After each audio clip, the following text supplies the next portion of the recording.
It's transfer season in South African politics. The ANC has announced that they are going to reconfigure their leadership structures in Gauteng and KwaZulu-Natal, which are literally the two provinces most important to the ANC's short to medium term future. And by reconfiguring, they mean chopping, changing, a little bit of disbanding. It's a big moment. But if that wasn't enough, an extremely influential editor-at-large and long-running journalist called Peter Bruce wrote an opinion piece column just this past weekend speculating that the leader of the Democratic Alliance, John Steenhuisen, his future might be in jeopardy. And if that wasn't enough, after Mbuyiseni Ndlozi resigned as the EFF Member of Parliament just a few weeks ago, there are now credible reports in our media that the MK party has approached him to join them, and he turned them down, and the ANC has now made overtures. These are potentially seismic transfers. Let's talk about the issue with transfer season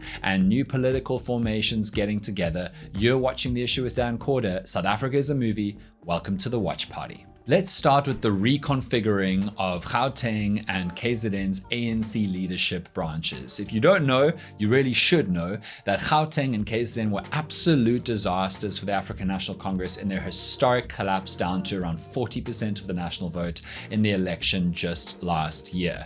Crazy to think that it was last year because it felt like so long ago now. But in that election, the ANC support plummeted, and particularly in Gauteng, they've been on a downward trend of decay for an extremely long time and now look in danger of losing any kind of significant political power in the most influential and populous province in South Africa. And in KZN, it was a near wipeout as Jacob Zuma's MK party chowed up a ton of ANC support.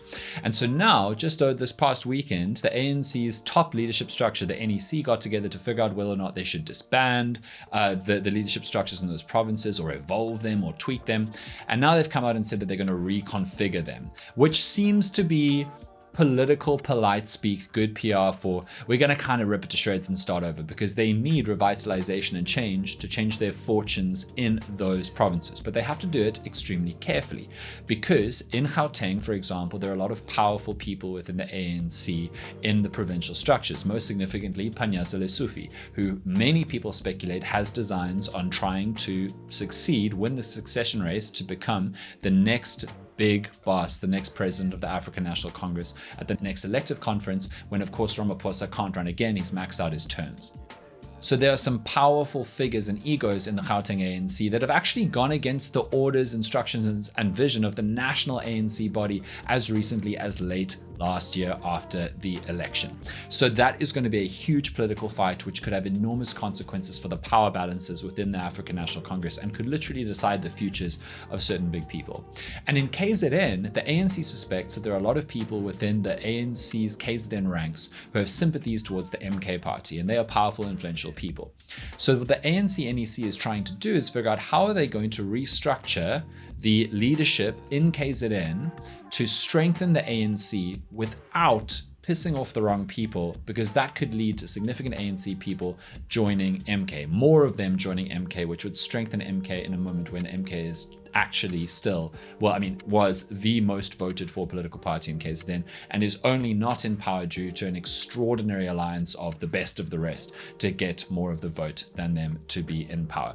So the ANC has to be very careful with this transfer season, because they do need reform and change in Gauteng and KZN, but they've got powerful interests that they need to be wary of not alienating, outraging, because it could weaken them and strengthen rivals. Okay, let's talk about John Steenhuisen. Don't know if you noticed, but he's not done that well recently. He's been totally unremarkable as a Minister of Agriculture. The only big stories around his agricultural ministry period have been his frankly ludicrous hiring of known internet bigot and troll Roman Kabanak and his inability to get rid of him, and this recent squabble over whether or not he uses the blue lights on his vehicles that he's been so critical of other ministers in the past using. He's not got any big wins in the way like, Leon Schreiber and Dean McPherson.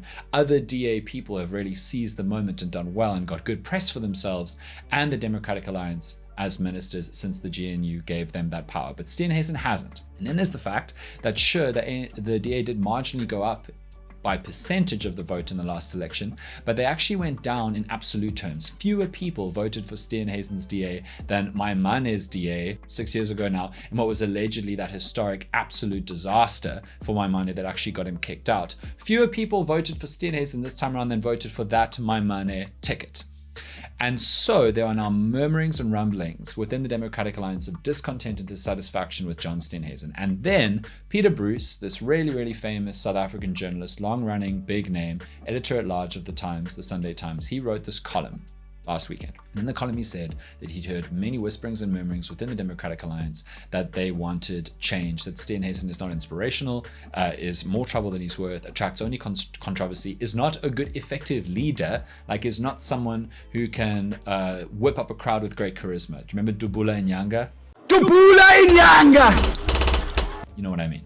He's not the kind of person who's got a famous political ideology that you can gravitate around, like, say, Floyd Shivambu. He's not the kind of guy who's pulling anybody to vote for the Democratic Alliance. He was a very good chief whip when he was chief whip, but that has not translated. He does not have the skills to lead the party in an effective manner. And what Peter Bruce went on to write is that, as far as his understanding goes, quite a few people in the DA, prominent people who did not become ministers, have become frustrated and dissatisfied with the way that the DA has gone since the GNU, because now that they're not on the opposition benches, these rank and file DA members are unable to kick up the kind of fuss, criticizing the ANC, criticizing the government, that they used to be able to do. And so they feel like there needs to be some kind of change so that they can prove their worth and advance their own political careers.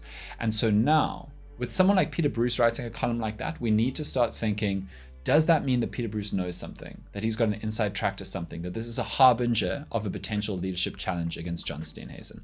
A few names were mooted by Peter Bruce. Obviously, Geordin Hill Lewis, mayor of Cape Town, is like the most famous, clean, polished, reputationally such a good fit success story for the Democratic Alliance right now. He might do well. He's a Helen Zille project. And you know, with the Helen Zille project, so long as they stay on good terms, the Helen Zille people are the ones who fly to the top. When the fallout happens, it's bad, like with Lindiwe Mazibuko, but that's how it works. The Helen Zille projects in the DA still become all powerful, more often than not. So it could be him. Peter Bruce was also speculating about Leon Schreiber, who's had a pretty good time being the Home Affairs Minister in the last handful of months. But this is the chat now. And with the DA's Federal Congress having its next leadership elective moment in 2026, Peter Bruce also said it could happen earlier than that. And finally, let's talk about Mbuyiseni Ndlozi. So you know that the rumors are abound that he is going to leave the EFF now that he didn't run for any elective positions in their elective conference last December. And he's now resigned as an EFF MP, which means he's just a rank and file EFF member. And yet he is one of the most powerful, influential, hugely followed and supported politicians in South Africa.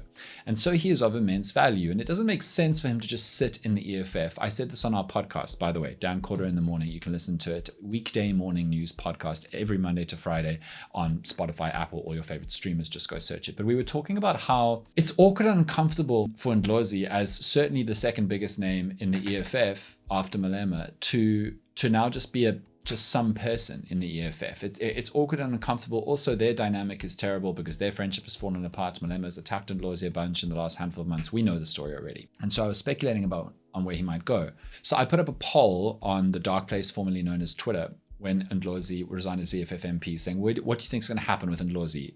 1, is he going to stay in the EFF? 2, is he going to leave politics? 3, is he going to join the MK party as many other EFF big names have? Or 4, is he going to join the ANC? And I only put in the 4th one because Twitter encourages you to have 4 options in your poll. I didn't really think it was of serious potential because I thought he has spent so much time and had so much success bashing the ANC, bashing Ramaphosa, bashing the GNU, bashing their work with the DA, bashing white minority capital, bashing, that it would require an incredible piece of intellectual political gymnastics for him to go to the ANC. But I thought, maybe it could happen. Maybe it could happen. The ANC is in a desperate place right now. They are desperately seeking to change the narrative around themselves. What they need is a narrative change that could be provided by a young, talented, very well-regarded, high-profile person coming back as part of the "we're changing the ANC" narrative. However, the ANC doesn't really do that. The ANC almost always, without fail, the leadership comes from within. They don't come in from the outside and get put into a high position. They always come through the structures over a long period of time and they go to the top. So it would be an extraordinary culture change. and an extraordinary change of practice for the ANC if Ndlozi was welcomed into the party at some high position of prominence. It would be extraordinary, particularly as I've already said with the elective conference to succeed Ramaphosa. It would be an extraordinary thing to welcome someone with that level of clout and prestige and following, and would really upset the dynamics that are already starting to percolate and form around who will succeed Ramaphosa. So I threw it in and I thought about it, maybe. And then credible reports came out in the last few days saying that Ndlozi has turned down the MK party after they approached him and is receiving overtures from the African National Congress, which would be fascinating. So we wait to see what he does. What do you think of transfer season? Let me know in the comments. Thanks for watching.